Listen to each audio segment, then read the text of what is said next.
Hello everyone, আসসালামু আলাইকুম। আশা করি আপনারা ভালো আছেন। আলহামদুলিল্লাহ আমরাও ভালো আছি। এই প্রচণ্ড গরমে আমি আপনাদের সাথে দুইটা রেসিপি শেয়ার করতে যাচ্ছি। তো এই গরমে আমার বাচ্চারা কিন্তু প্রতিদিনই পারলে গরুর মাংস বা মুরগির মাংস ছাড়া চলেই না। তো মাংস তো মাঝে মধ্যে এই জন্য রান্না করতে হয়, সপ্তাহে অন্তত পক্ষে আমার 2 দিন রান্না করতে হয়। তো তার মধ্যে আমি কিন্তু প্রতিদিন সবজি রান্নাটা একেবারেই ভুলি না। তো চলুন প্রথমে মাংসটা রান্না করি, সেটা আপনাদের সাথে শেয়ার করি। আমি আসলে গরুর মাংসটা অনেক ধরনের করে রান্না করি। একদিন একরকম করলে আরেকদিন আরেক রকম করে রান্না করার চেষ্টা করি।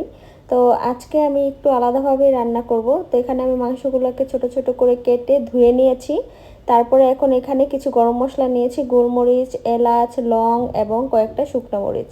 তো প্রথমে আমি এখানে বাটা মশলাগুলো দিয়ে দিচ্ছি এখানে আদা বাটা, এবং এখানে আমি দিয়ে দিব 1 টেবিল চামচ পরিমাণ রসুন বাটা। তারপরে আমি এখানে দিয়ে দিব হচ্ছে ধনিয়া গুঁড়ো। তারপরে আমি এখানে দেব হলুদ এবং মরিচের গুঁড়ো। আমার বাসায় হলুদ এবং মরিচের গুঁড়োটা সবসময় একসাথেই রাখা হয়ে থাকে। তো মাঝে মধ্যে বেশি ঝাল খেলে একটু আলাদা মরিচ গুঁড়ো দিয়ে থাকি। দিয়ে দিলাম গরম মশলার গুঁড়ো। তারপরে এখানে দিয়ে দিচ্ছি 1 কাপ পরিমাণ টক দই, এবং এই মশলাগুলোকে আমি এখন ভালো মতো হাত দিয়ে মাংসের সাথে মাখিয়ে নিব, এবং মাখিয়ে নিয়ে কিন্তু আমি কিছুক্ষণের জন্য ম্যারিনেশনে দিয়ে দিব। আর আজকের এই রেসিপিটি আপনারা কিন্তু কুরবানির ঈদে রান্না করতে পারেন, বলতে পারেন ঈদের জন্যই বানানো রেসিপিটা। এই রেসিপিটা করে দেখবেন ঈদের দিন, খুবই মজার লাগে। তারপরে আমি গরম মশলা আর শুকনো মরিচটা প্রথমে তেলে দিয়ে দিলাম। তারপর এখানে পেঁয়াজ কুচি দিয়ে দিলাম, এবং পেঁয়াজ কুচিটা কিন্তু একটু বেশি পরিমাণ দিয়েছি, প্রায় 1.5 কাপের মতো। তারপর পরিমাণ মতো লবণ দিয়ে দিয়েছি এখানে আমি। এখন সেই ম্যারিনেশন করা মাংসগুলো দিয়ে দিলাম।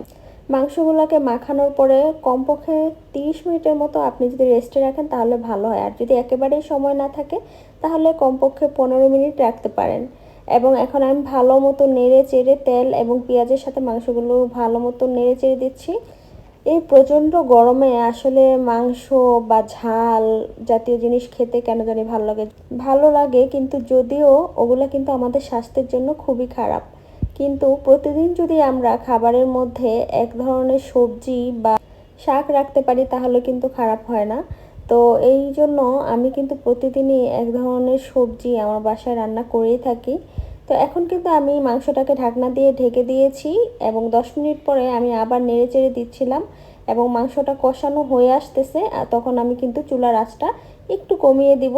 যেহেতু মাংসটা একটু শুকিয়ে গিয়েছে, তখন অল্প একটু পানি দিয়ে আবার ঢেকে রেখে দিব, এবং অবশ্যই মাংসটা সেদ্ধ হতে হবে ভালো মতো। তো সেই জন্য আমি একটু পানি দিয়েছিলাম। এখন কিন্তু জিরা গুঁড়ো দিয়ে দিলাম, রান্না প্রায় শেষ। তো সেই জন্য এখন আমি জিরা গুঁড়ো দিয়ে চুলার আঁচটা একেবারে বন্ধ করে দিলাম। তো এখন আমি রান্না করব হচ্ছে লাউ শাকের ঝোল। সেজন্য আগে কড়াইতে একটু পানি দিয়ে দিলাম। তারপরে এখানে একটু লবণ এবং হলুদ মরিচের গুঁড়া দিয়ে ভালো মতো নেড়ে মিশিয়ে নিলাম। তারপরে এখানে আমি দিয়ে দিব আলুগুলোকে কেটে রেখেছি, যেহেতু আলুটা সিদ্ধ হতে একটু দেরি হবে সেই জন্য সেটাকে আগে সিদ্ধ হতে বসিয়ে দিলাম, এবং ঢাকনা দিয়ে ঢেকে রেখে দিব সিদ্ধ হওয়ার জন্য। তো এই ঝোলটা সাধারণত আমরা শিং মাছ দিয়ে করে থাকি। আজকে একেবারে সহজ পদ্ধতিতে কোনো মাছ ছাড়া আমি রান্না করব আলু এবং লাউ শাক দিয়ে। এভাবে আপনারা রান্না করে খেয়ে দেখবেন, একেবারে সব ক্লান্তি দূর হয়ে যাবে। আমি কিন্তু আজকে এই ঝোলটা দিয়ে ভাত খাবো, অন্য কিছু দিয়ে না, কারণ আমি যেহেতু একটু ডায়েটে আছি, তো সেই জন্য আমি একটু ঝোল দিয়ে খাবো। আর এত কম মশলায় রান্না করা খাবার কিন্তু যে কোনো মানুষ খেতে পারবে, বুড়ো এবং জোয়ান সবাই খেতে পারবে, রোগী এবং ভালো যারা সুস্থ আছেন সবার জন্য খুবই ভালো। আলুগুলো যেহেতু সিদ্ধ হয়ে গিয়েছে সেই জন্য কিন্তু এখন আমি এগুলাকে ভেঙে ভেঙে দিচ্ছিলাম, একটু যতটুকু সম্ভব ছোট ছোট গুঁড়ো গুঁড়ো করে ভেঙে নিচ্ছিলাম।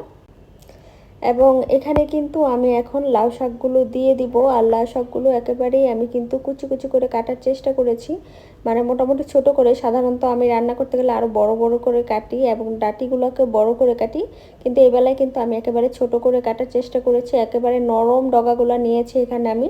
লাউ শাকগুলো দিয়ে এখন ভালো মতো আমি নেড়ে চেড়ে দেওয়ার আগে আগে পানি দিয়ে দিচ্ছিলাম এখানে, এবং একটু লবণ দিয়ে দিব। তারপরে এখন কিন্তু আমি ঢাকনা দিয়ে কিছুক্ষণের জন্য ঢেকে রেখে দেব, যাতে খুব তাড়াতাড়ি কিন্তু ভাপে সিদ্ধ হয়ে যায়। তো ঢাকনা দিয়ে ঢেকে দিলাম। এখন দেখতে পাচ্ছেন সিদ্ধ হয়ে গিয়েছে।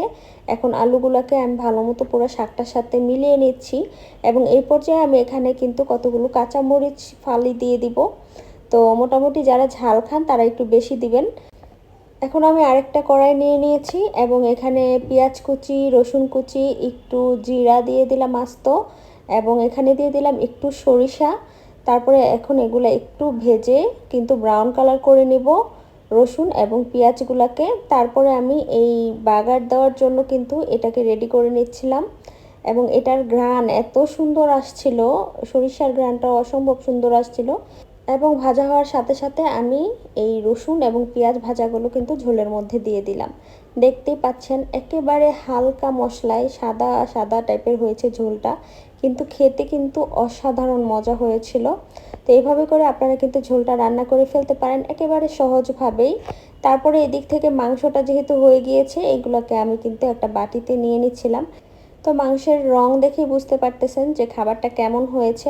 তো এভাবে কিন্তু আপনারা মাংসটা রান্না করে দেখতে পারেন, খুবই মজার হয়ে থাকে একেবারে অল্প ঝোল করে।